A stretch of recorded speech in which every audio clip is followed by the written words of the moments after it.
ఆశ్రమం, అది గృహస్థాశ్రమం. అంటే అన్ని ఆశ్రమంలో కల్లా ఉత్తమమైనటువంటి ఆశ్రమం ఏది అంటే గృహస్థాశ్రమం. మనం అందరం కూడా గృహస్థాశ్రమంలో ఉంటూ మన పెద్దలు చెప్పినటువంటి శాస్త్రాలు 5 ఉన్నాయి. వేదశాస్త్రం ఒకటి ఏంటండి, వేదశాస్త్రం, 2 ధర్మశాస్త్రం, 3 పాకశాస్త్రం, కామశాస్త్రం, వైద్యశాస్త్రం. ఇలాగ 5 శాస్త్రాలు ఉన్నాయి. ఈ 5 శాస్త్రాల్లోనూ కూడా ఆ వేదం అన్నది మనం చదవలేము, కొంతమంది చదవలేరు. ఆ బ్రాహ్మణ ఇంట్లో పుట్టినటువంటి ఆ బ్రాహ్మడు 8వ సంవత్సరం వచ్చిన తర్వాత ఉపనయనం అయ్యి వేద పాఠశాలలో 12 సంవత్సరాలు చదువుకుంటే ఒక వేదం వస్తుంది. అలా 4 వేదాలు ఉన్నాయి. ఋగ్వేదం, యజుర్వేదం, సామవేదం, అధర్వేదం, 4 వేదాలు ఉన్నాయి. 4 వేదాలు చదవాలంటే 12, 4, 48, ఇది ఒక 8 రిటైర్మెంట్ అయిపోతుంది. ఏదో ఒక వేదం 2 వేదాలు చదవాలి. ఆ వేదం అందరూ చదవలేరు కాబట్టి పెద్దలు మనకి ఏం చేశారంటే ధర్మశాస్త్రం అని చెప్పేసి పెట్టారు. ధర్మశాస్త్రం. ఈ ధర్మశాస్త్రం అన్నది మనం సూర్యోదయం అవ్వకుండా లేవడం, జన్మనిచ్చినటువంటి తల్లిదండ్రుల్ని పూజించడం, మనకి జన్మనిచ్చినటువంటి తల్లిదండ్రులను పూజించకుండా గౌరవించకుండా మనం ఎన్ని పూజలు, హోమాలు, యజ్ఞాలు, యాగాలు, దాన ధర్మాలు, ఎన్ని యాత్రలు, ఎన్ని నదీ స్నానాలు చేసినా కానీ ఫలితం ఏమి ఉండదు. అయ్యాదో తల్లిదండ్రులను పూజించాలి ఒకటి.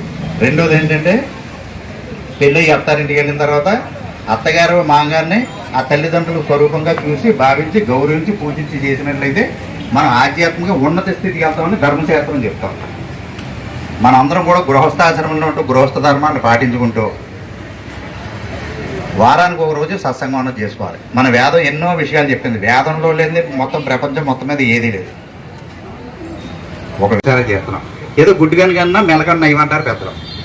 మొత్తాన్ని మానేయకుండా వారానికి ఒక రోజైనా సత్సంగం చేసుకోవాలి. జగద్గురు ఆదిశంకరాచార్యులు చెప్పాడు, ప్రతి ఒక్కళ్ళు కూడా మానవ జన్మెత్తినటువంటి ప్రతి మనిషి కూడా ఏ మతమైనా, ఏ కులమైనా, ఏ ప్రాంతమైనా, ఏ భాష అయినా, స్త్రీ అయినా, పురుషులైనా అందరూ కూడా వయసుతో నిమిత్తం లేకుండా అందరూ కూడా సత్సంగం చేసుకుంటూ ఉండాలి వారానికి ఒక రోజు.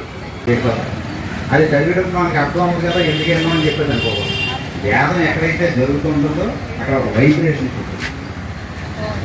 అలాగే మనకి వ్యాస భగవానుడు అష్టాదశ పురాణాలు ఇచ్చాడు, ఉప పురాణాలు ఇచ్చాడు. వాల్మీకి మనకి రామాయణాన్ని, భగవద్గీత, అనేక గ్రంథాలు ఉన్నాయి.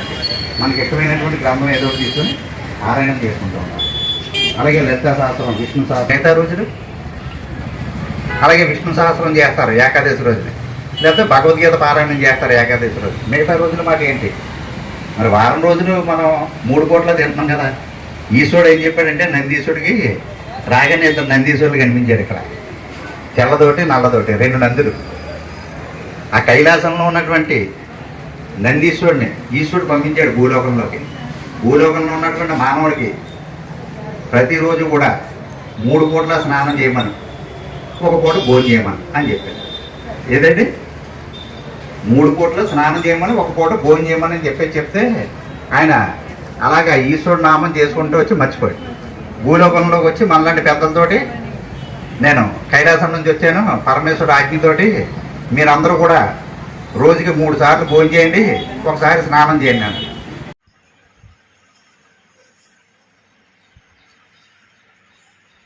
రాత్రి సౌండ్లు గట్టిగా